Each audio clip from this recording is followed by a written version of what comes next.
skipped steps 3, 4, and 5. It just went directly to 1.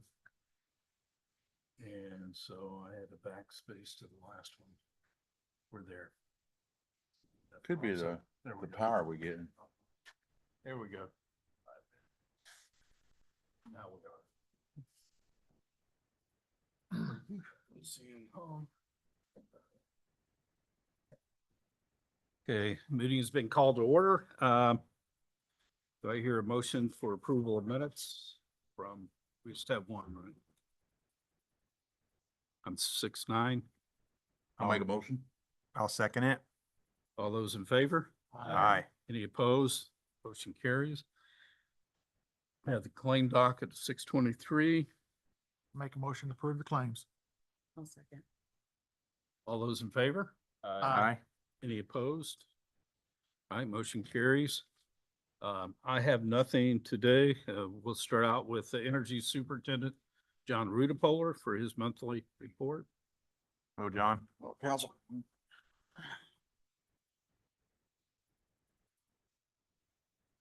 Start off with the gas department. Did install 2 new services this month. One was in Huntingburg, the other in the Ireland area. Got that done. Well, the crew members, we were out doing valve inspections. We did found 2 leaks, small.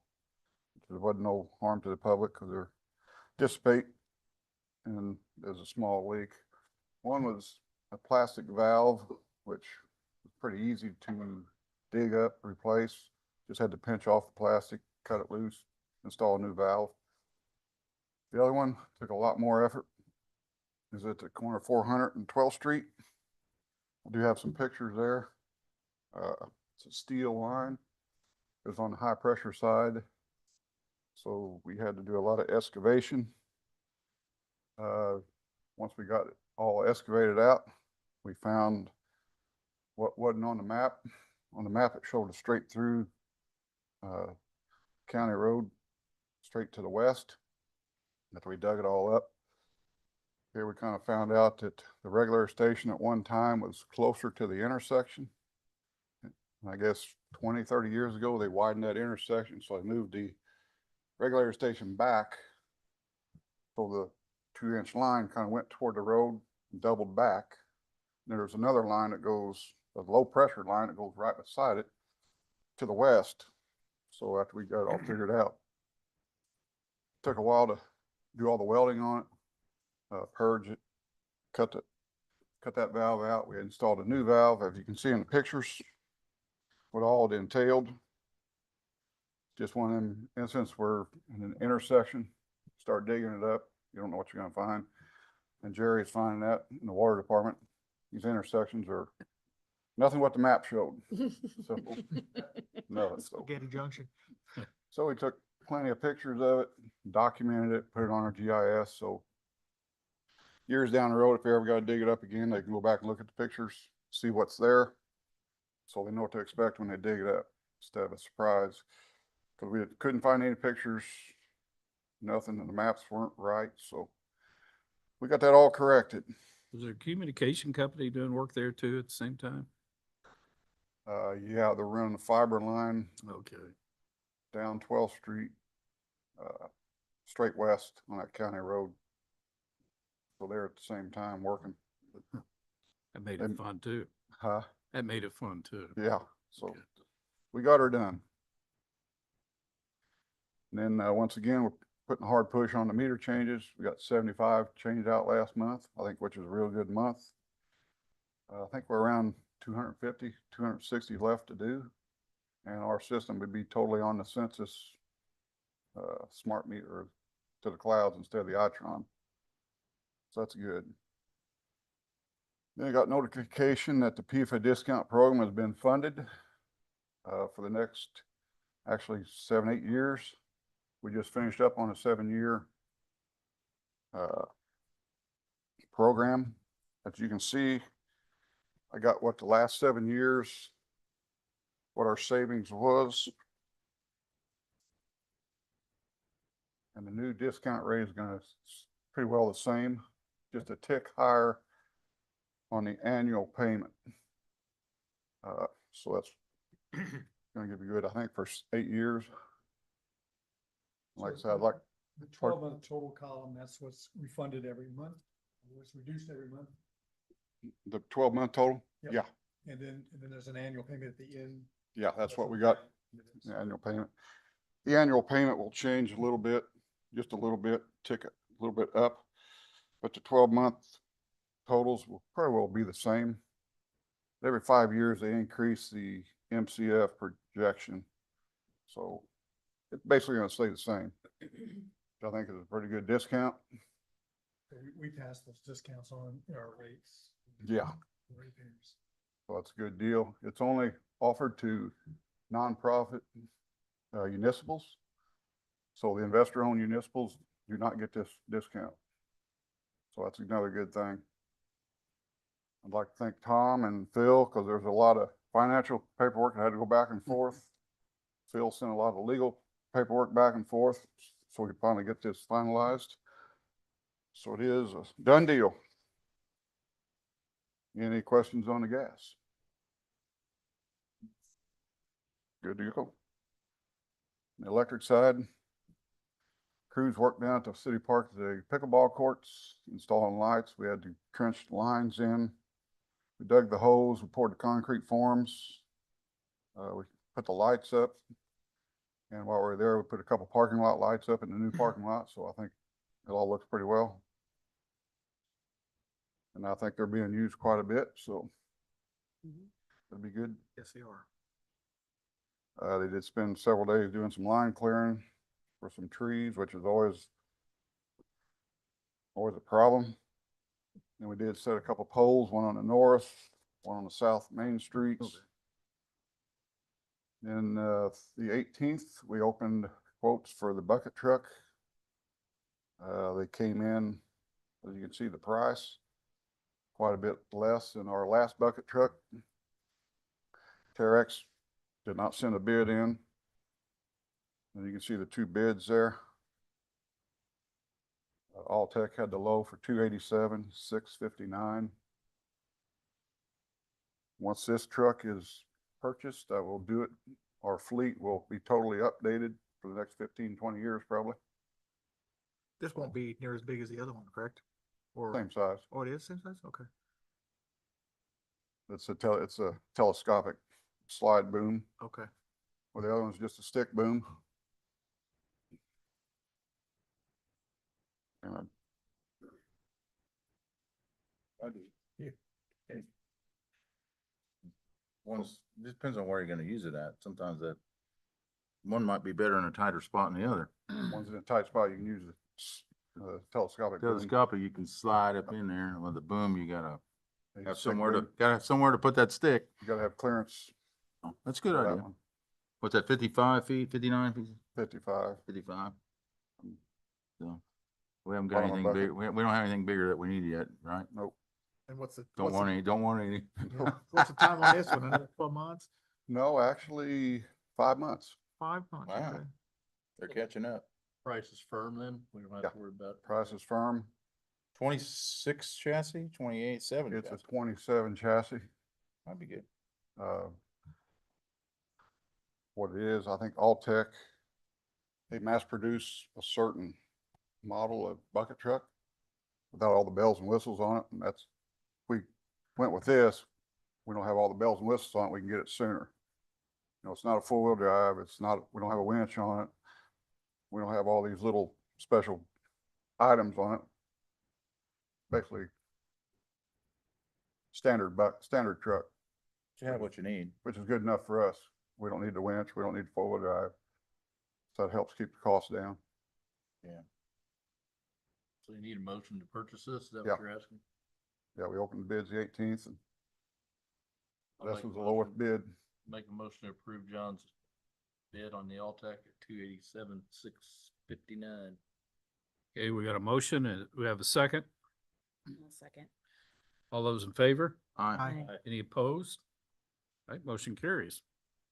Any questions on the electric? Any outages from the weekend? Nope. Didn't have any problems at all. Great. See somebody over in the neighborhood. I didn't know that was just clean up or. Clean up, but I think we had a pole, secondary pole go down, secondary the small where the house dropped, but Yeah. nobody went out of power, it just laid Leaned over. over. Good. Like, We're very Close to lucky. your neighborhood. Yeah, We didn't have any outages. very good. Very good. Alrighty. Thank you. Thank you, gentlemen. John. Next, Jerry Austin, Those holes you're Water looking up, Department Superintendent. I drove by there, I sounded. Good afternoon. We'll jump into the distribution side of things. We had a service line leak at 301 East 3rd Street. Happened to be on Memorial Day. We got in there and got that taken care of. From there, we had a fire hydrant at Walnut and 3rd Avenue that had failed. It was getting hard to operate, and it started to where it wouldn't close fully. So we got that dug out and got a new fire hydrant put in there. We had a valve at 6th Street in Washington. It leaked for a little while. We were trying to, as John says, intersections are never what they seem. We had our paper maps telling us one thing, our GIS was telling us another. So we had to do a lot of footwork there to get all that located out, turn valves, find out which way water's going. And finally got that all figured out. We ended up removing 2 valves. It was marked on the paper maps as an old valve and a new valve. The old valve failed. They put a new valve in 10 feet down the line. It failed as well. So we pulled them both out. As you guys know, I stood up here and talked about how many valves we've had to replace bolts in and things like that because they rot off. So got that out of the ground so we don't have to worry about any future leaks there. From there, we'd found 11 valve boxes while we were flushing hydrants that had been knocked off center, whether they were in the grass and, whether mowers hit them or things like that, or whether they were in the pavement and, snow plows hit them. When paving crews come through, it's things they don't work the best around those things. So they get pushed off to the side and it's hard to get valve wrenches on. So we did have 11 of those that we reset. We do have a site down at the 1st Street limb lot that we all dump our hydrovacs at. That material is extremely wet. So to take it up to Ralph Wagner's, it's usually a muddy mess up there anyways. It's easier to dump it down there, let it dewater, and then we load it with a backhoe back into a dump truck and haul it. So from there, we had a backflow device at the water treatment plant that had started leaking on us. So we were able to rebuild that and certify that in-house. The Parks Department had a water leak down by the Tom Payne softball field. We assisted them with a hydro excavator. It was in the concrete in a plastic barrel, and we were able to hydro excavate the plastic barrel out without having to cut the concrete in order to take care of the leak. And then we are currently replacing water main on Van Buren Street between 7th and 8th Street. I know Pam asked about that as far as a timeline. We're hoping to see that done by the beginning of July. That's another one. We got out of the road with that one. The current water main sets underneath the curb line. The side of the water main pretty much rubs John's utility poles. So we came on the back side of the sidewalk there to lay that main to get away from John's utility poles and to cut about $30,000 worth of cost off, not having to replace sidewalks and curbs by doing that. Any particular reason why? I've probably heard more complaint about that particular road shut down than anything. It's a busy one. I don't know. I know you have, but is there any particular reason the road shut down when you're working behind the curb or? So we've got the intersection of 8th and Van Buren dug open. It's another round of we found something that we didn't know it was. Okay. So we were going to start at that point. We did pull that asphalt off. We started digging that up when we found there's a large gas main. What is that, a 6-inch there, John? 6-inch gas main there in that intersection that is closer to our main than what we thought it was as far as height wise. There's a lot more storm sewer in there that we found with digging down there.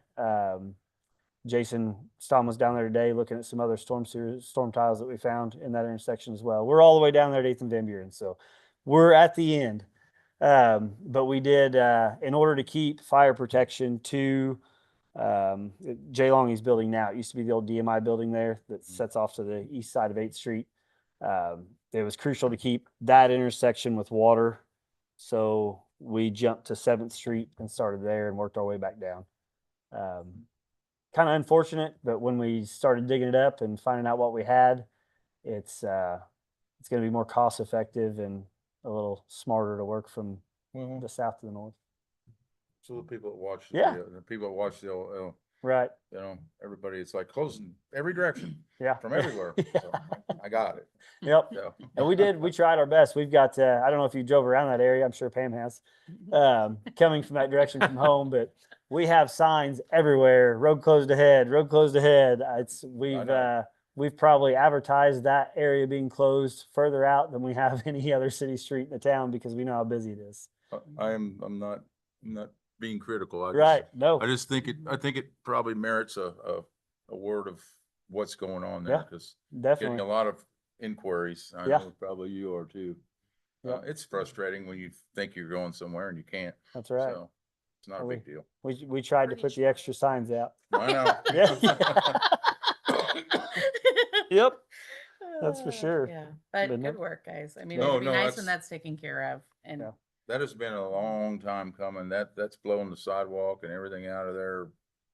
I can't even count how many times We've- the thing's blowed up down there. Yeah, just in our records, we this. I don't want to say it as in a bad way, but as far as water main repairs, the city doesn't have a good history. The water department doesn't have a good history of keeping track of those. Yeah. About the last 10 years, they've done a lot better with that.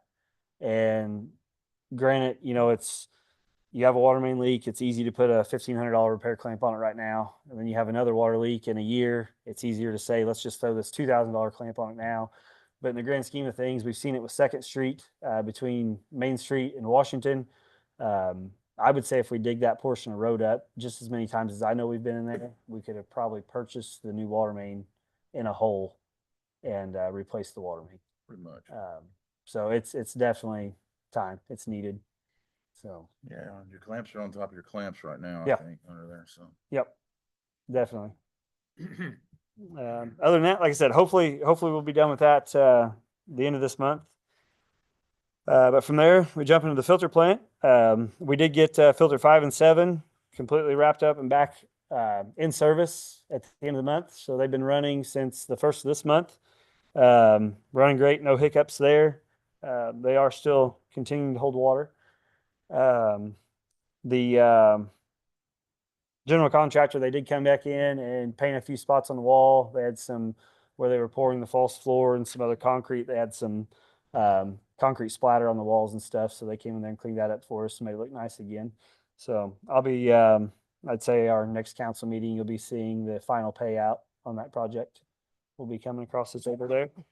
From there, we did have just a 1-inch plastic chlorine line that feeds our pre-chlorine, our water plant. They're held to the walls by Unistrut and metal clamps. We have found that with water going through pipes, it vibrates, of course. The chlorine is the same way, it vibrates through the pipes. So we have since replaced, when we go back and replace or fix pinpoints like this, we'll replace the whole line and we coat them with rubber at the clamps to help prevent that in the future. And then we had our IDM sanitary survey for our water side this past month. They came in, we had no write-ups on that. Everything was great. They had a few suggestions as far as we've got some trees that are hanging over the fence at the West Water Tower that they'd like to see cleaned up before they fall on the fence and things like that. But other than that, clean bill of health out there. And from there, our metering system, we're still notifying customers for leaks. We do have a date set for Southridge High School of July 13th.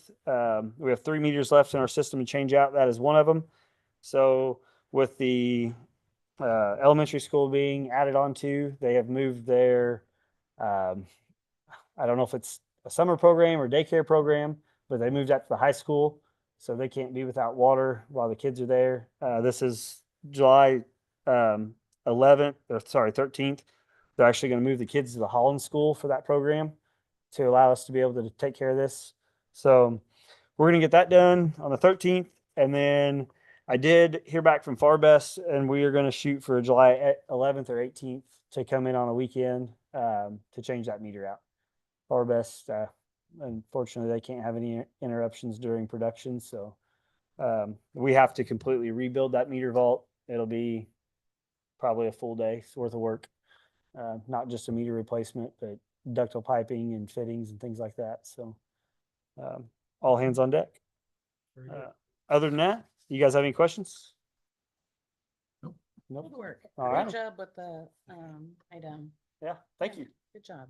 Both of you, great job. I mean, awesome to have wind and storms like we had and have no power outages and really a lot of preventive stuff you guys have done has really paid off. We're lucky to have you. Thank you. I know it was several months ago that we had an engineer talking about the filter situation out at the plant, and he was spot on pretty much with, once you dug that up, we were very fortunate to have him too on the project. Mhm. So. Okay, City Attorney Phil Schneider. Nothing tonight. All right, Clerk Treasurer Thomas Stipple. Yeah, I got a few things. By the way, these are all related to the Yeah. Fourth Street project that was approved by the Board of Public Works recently, so. What have they This is- decided to do? Option two, which is concrete underneath, pulling up the existing pavers, putting concrete, drilling holes into concrete. Put for pavers back down. drainage, and then putting in a compacted material, a material between the concrete and the bricks. Can't set the bricks directly on the concrete or the crack. And put it back in, expected life, who knows, 50 years is, you know what. So there'll be people say. concrete the whole length and not just. Yeah, It'll be the Yeah, whole entire. and then they length. put 'Cause some kind otherwise of- we'll be digging it back up It'll again. maintain a 1% grade. It'll also maintain the drainage underneath the concrete that comes out of the parking areas and whatever permeates down through that. Be through able to those feed pavers. that. So, It's just the travel lanes, not the parking areas. Yeah, they're only working on the travel lanes. parking areas are fine. There'll be some things we do there with changing the color of some of the bricks in parking areas that have more distinct parking spaces, but only in the dividing lines. When I attended or listened to meetings, I think that was actually the request from merchants to try to get the pavers back. We had cheaper options. but the Almost merchants- unanimous, yeah. Merchants wanted the pavers, so we went the more expensive route to get it done. Do they have any kind of estimate on a timeline? No, we have to look at, still working with the merchants on that, and I'll meet with him here pretty soon once we figure out our areas, but we definitely don't want to do it this fall and winter, during their busy Christmas shopping season, and they do 50% of their business, some of them told me, between October and the end of December.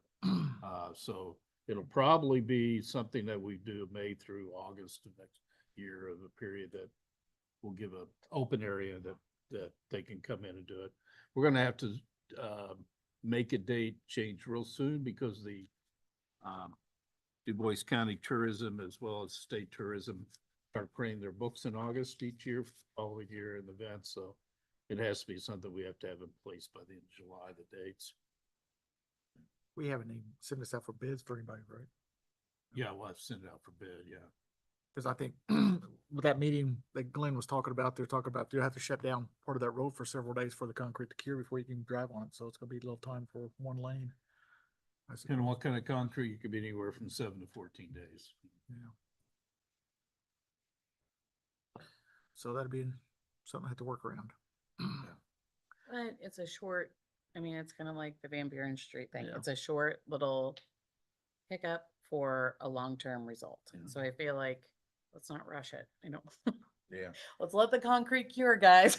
Like, before we put those down. So, yeah. Yeah, It'd be it'll nice when it's finished. impact each side of the street 30 to 60 days, but It's also nice that there's parking in the back that will, Yes. you know, that they'll be able to utilize so that they're not totally without. well, the first time it was done, I think we had 2 foot wide sidewalks too. That's right. and no parking behind, so this'll definitely help accessibility is not concern of it.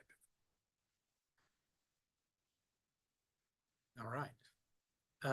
Given that project, here's the Fourth Street roadway adaption funding analysis that you got here.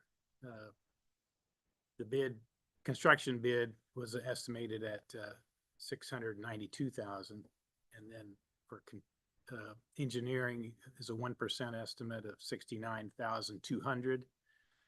10%. And then a contingency of 88,800 for a total of $850,000 of the cost. And then the Stellar Endowment will be used for 139,000. The LRSA fund, a local road and street, will be 440,000. East Skyline TIF for 98,000, and 400 West City TIF for 173,000. Given all that, there's a need for an additional appropriation in the LRSA fund and then also in the 400 West City fund. So we'd be doing an additional appropriation for $563,000.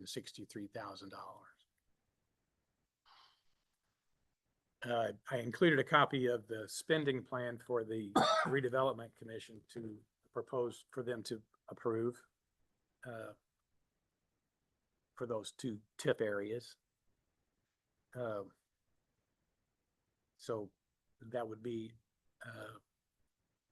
an additional appropriation ordinance 2026-21, and then we would have to set a public hearing for that probably on July the 14th. So we would just, if there's any questions, we would just introduce that tonight and have the public hearing, and after the public hearing, consider the adoption. That's the third attachment on here. It says additional appropriation if you're looking at Yeah. sheet here. What was the number again? 2026-21. Okay.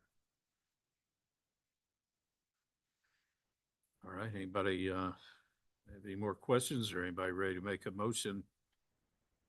I'll Need make- a motion to introduce. I'll make a right? motion to introduce 2026-21. I'll second it. Got a first and second on the introduction. All those in favor? Aye. Any opposed? And then set public hearing for July the 14th.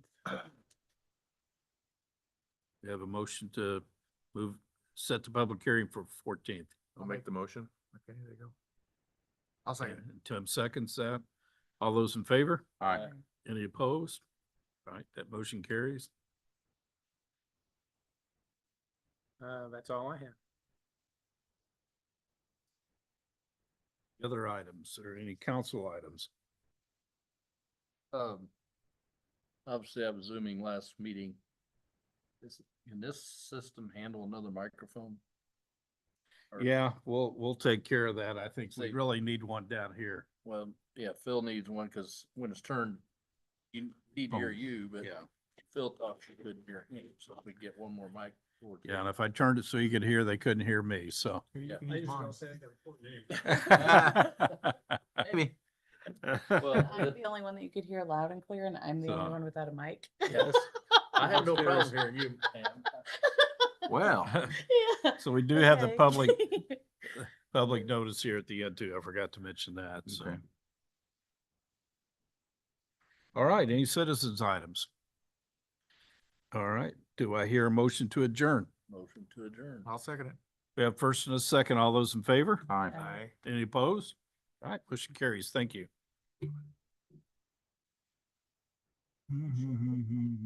Yeah, I'm Yeah, surprised. It's kind of boring when Janet don't get up. Yeah.